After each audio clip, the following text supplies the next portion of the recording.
Hi there, friends. Today I'm going to show you how to delete a blank page in Word.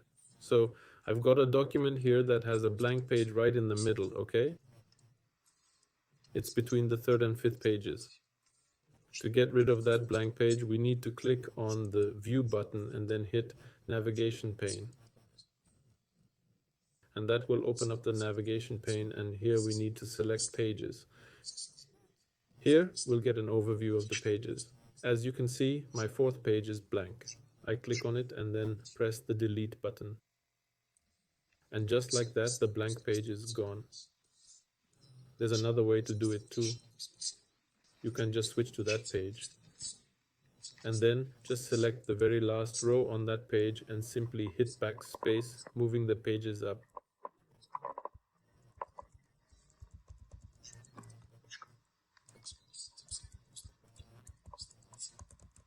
And the page will be deleted automatically, and that's it. This has been Edward with you. Please like the video and subscribe to the channel. Bye everyone.